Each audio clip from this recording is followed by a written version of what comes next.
Baik. Itu udah nyala.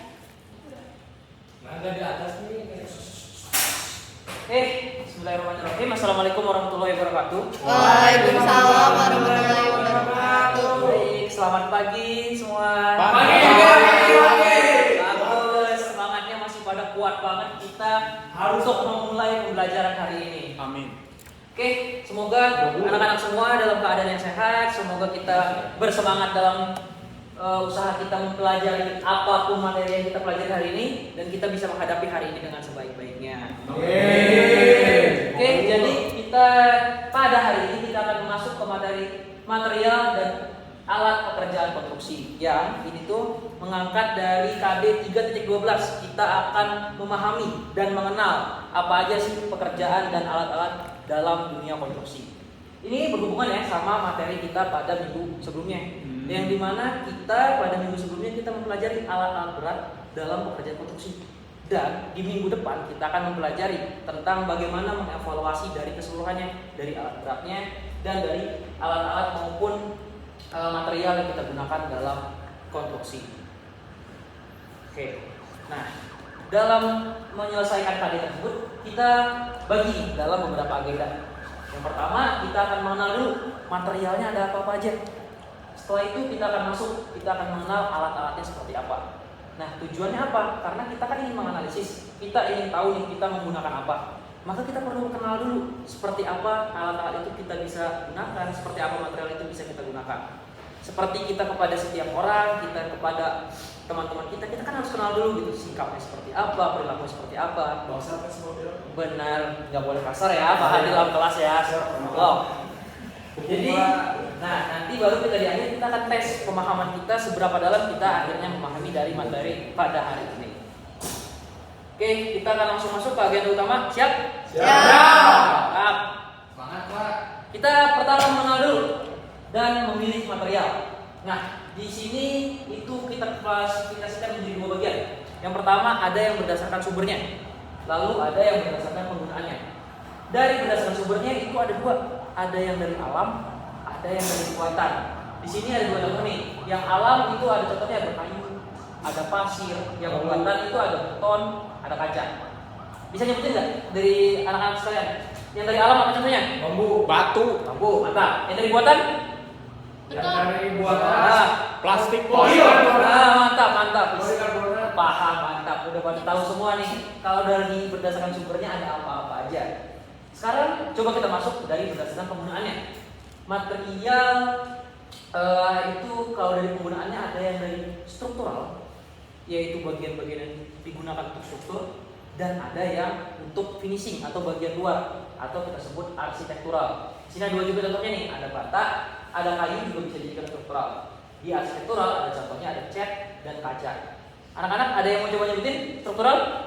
Pak, Ya? ada kok yang pakai bata sebagai arsitektural gitu. Benar. Nah, ada juga yang seperti yang Jidan barusan sampaikan, ada yang multi, dia itu bisa digunakan sebagai struktur, ada juga yang arsitektural. Kayu juga bisa jadi Dia juga bisa banyak, benar. Apakah kaca bisa dibuat menjadi struktural? Nah, yang kalau seperti itu tidak bisa, karena kalau kita lihat lagi struktural itu kan di materi-materi sebelumnya, di mata pelajaran lainnya kita bisa lihat bahwa struktur itu yang menopang. Struktur itu bagaikan kalau kita lihat tubuh kita nih ya, itu bagaikan tulangnya.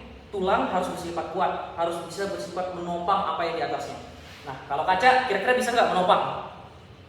Tidak, nanti pecah. Nah, nanti pecah begitu. Jadi kita perlu bahan-bahan yang kuat untuk menopang di struktural seperti bata, kayu, beton seperti itu. Paham? Mantap. Gila. Anak-anak udah aktif Saya banget di nggak kelas. bilang, Pak. Bagus. Ya? Oke.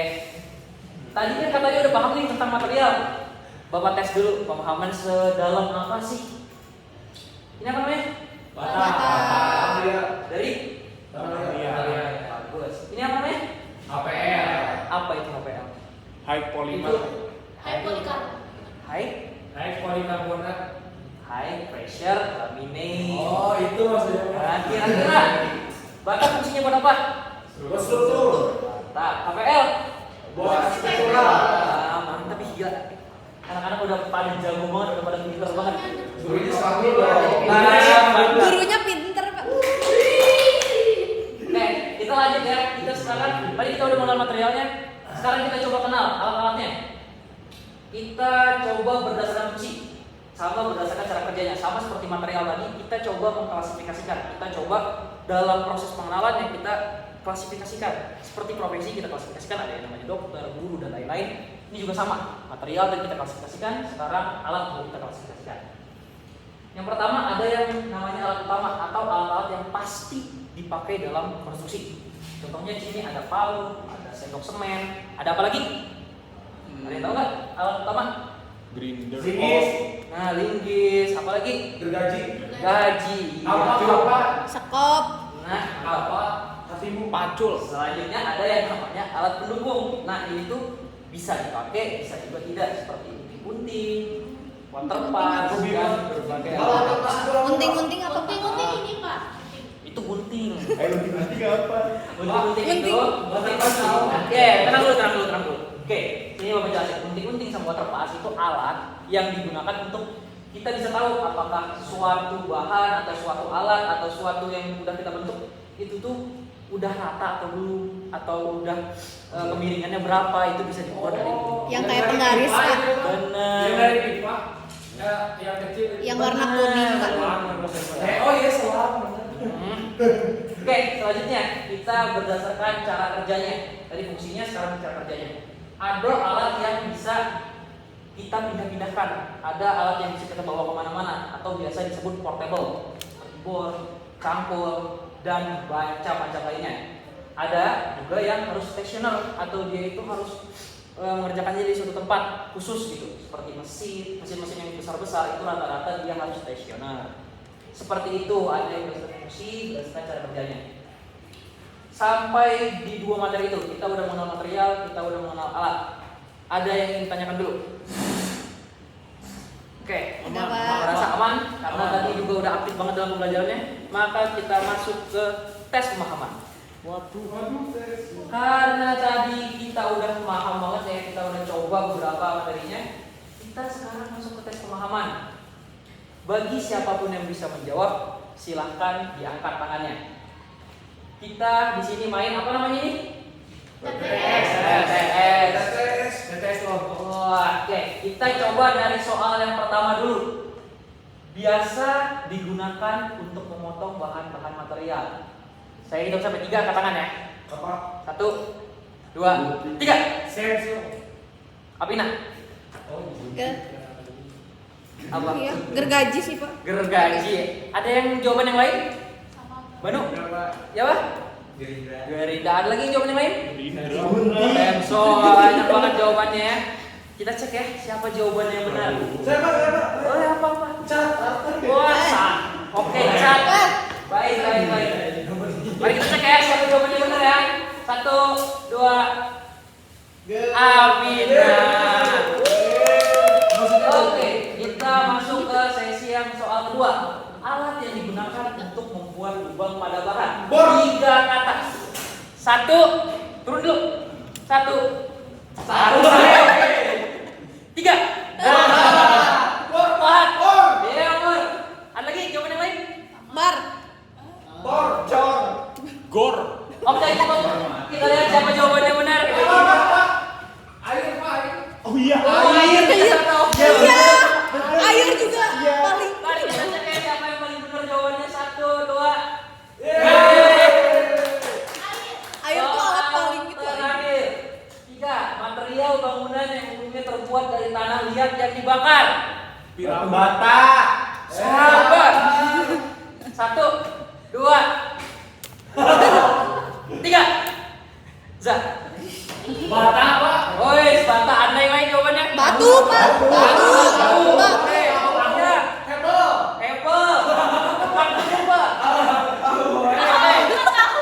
Mari kita lihat. Mari kita cek siapa jawabannya benar. 1, 2. Oke. Tadi berbagai macam ya jawaban-jawabannya, tapi ada yang paling tepat di sini. Terima kasih anak-anak yang udah aktif dalam menjawab tes pemahamannya. Alhamdulillah lancar semua, pada bisa menjawab semua. Kalian keren banget. Oke, kita lanjut question. Ada yang ingin ditanyakan dari keseluruhan materi tadi? Cukup? Cukup, Pak. Tetap kalau cukup. Pak pengen nanya sebenarnya Pak. Jangan Boleh. Kalau kendaraan berat itu masuknya stationary atau portable? Kan bisa gerak. Oke, kalau kendaraan berat itu tidak masuk ke dalam alat yang kita bahas ini, tapi di pertemuan minggu lalu di mana kita membahas yang materi yang alat-alat berat. Itu klasifikasinya beda-beda lagi. Oh, saya nggak masuk. Ada nih makanya masuk di minggu lalu. Klasifikasi untuk alat berat tidak di portable dan stationary, tapi di klasifikasi lainnya. Oke, seperti itu. Yang lain ada lagi yang ingin dipertanyakan? Makanya sekolah dan Iya, jangan mabal. Oke, jika dirasa cukup, mungkin Bapak akan coba kasih kesimpulannya dari keseluruhan materi hari ini. Tapi sebelum Bapak kasih kesimpulan, Bapak ingin anak-anak coba dulu. Ada nggak yang ingin memberikan kesimpulan dari pertemuan hari ini? No. Boleh, Zidan, dari Isara saja. kesimpulan yang mungkin dapat saya simpulkan ya Pak Ya. atas apa yang Bapak sampaikan tadi, alat dan bahan itu seperti manusia, jadi mereka tuh memiliki jenis-jenis penggunaannya serta fungsi dan bahan pembentuknya. Terus yang paling pentingnya alat bisa bekerja secara bagus dengan pengguna yang mengerti, paham dan bagaimana cara menggunakan alat tersebut. Oke, wah. Terima kasih Zidan atas jawabannya, sudah sangat lengkap, sudah sangat jelas sekali apa yang dijelaskan oleh Zidan tadi. Terlihat cukup menangkap dari apa dari pembelajaran hari ini. Terima kasih. Saya rasa sudah tidak perlu saya tambahkan lagi karena jawabannya sudah sangat-sangat baik. Terima kasih kepada seluruh siswa yang sudah aktif dalam pembelajaran hari ini. Kita hari ini sudah memahami tentang material, alat. Minggu depan kita akan mengevaluasi dari keseluruhan yang kita pelajari selama beberapa pertemuan ke belakang. Semoga materi hari ini bisa menjadi keberkahan buat kita semua. Semoga kita bisa melanjutkan pembelajaran ke depannya seperti pembelajaran pada hari ini, pada aktif semua, pada suasananya enak. Terima kasih. Sampai jumpa di pertemuan berikutnya. Wassalamualaikum warahmatullahi wabarakatuh.